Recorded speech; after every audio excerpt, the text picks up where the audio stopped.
These are challenging times for America, for our families, our workers, and our businesses. The double blow of a serious recession and a crisis in financial markets has undermined the profitability of American companies and threatened the incomes of America's working families.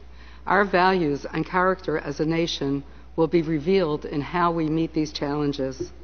Today, with the economy struggling to gain traction, policies like paid sick days and family leave insurance are more important than ever. Especially during a recession, losing a job can be catastrophic. Paid sick days and family leave insurance are effective job retention strategies that help workers and, at the same time, enable businesses to realize net savings when the lower cost of reduced turnover and sick days and presenteeism, which is coming to work sick, are balanced against the cost of absenteeism. Most families, as you've heard, face a situation in which just about every available adult is in the paid workforce.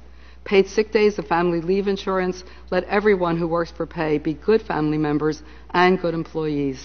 Research shows, and families know, that the lack of paid time off to care for yourself, your children, or other family members compromises health outcomes. The American people get it. Polling data show that the public overwhelmingly supports both paid sick days and family leave insurance. A recent national poll found that 89% of voters, 83% of Republicans, and 94% of Democrats favor paid sick days as a basic employment standard. A poll of New Jersey residents prior to passage of the state's family leave insurance program found that 78% of all residents, including a majority of Republicans, favored that policy. While the benefits to families and to public health may be familiar to many people, the benefits to businesses are less well known. Access to paid sick days and to family leave insurance increases employee productivity and reduces turnover.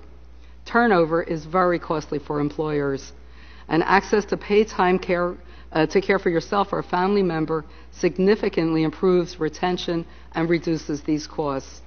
An analysis of the 2003 survey of California establishments found that relatively few employees go on leave at any time. On average, 6.3% of workers took family or medical leave in a one-year period, 8% in those companies that had more generous benefits than were required by law.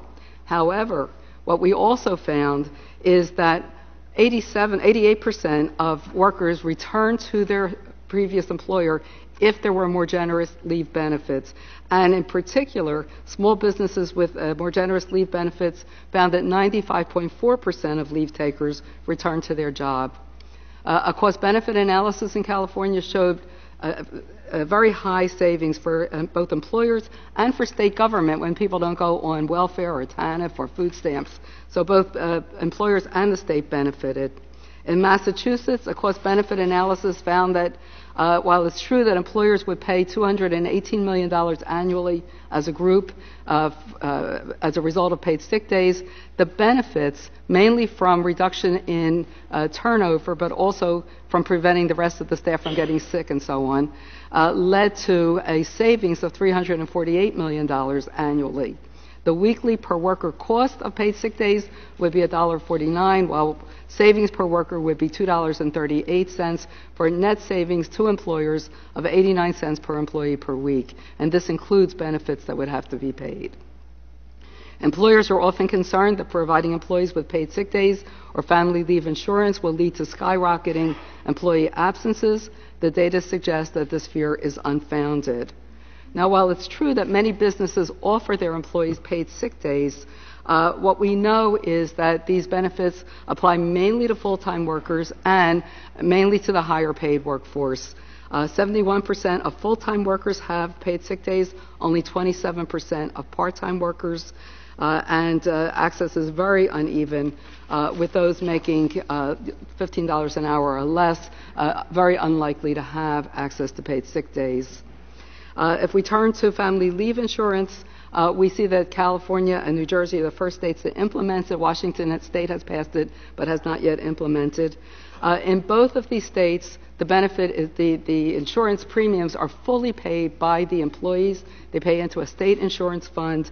When they require a family leave, they are able to take the time off. I think it is unreasonable. I'm sure there are some good employers who do provide extensive family leave benefits, but it's unreasonable to ask employers to be able to do that. A state insurance fund is the way to go.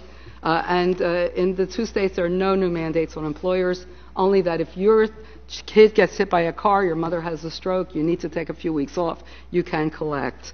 In the question, I see I'm out of time, so in the question and answer, I'm happy to talk a little bit about how we can look at family leave insurance and especially paid sick days in the current environment. I have some ideas of how to help employers. I'll just conclude by saying that difficult economic times like the present are the worst times for people to lose a job. And in addition, employers won't hire somebody to replace that person.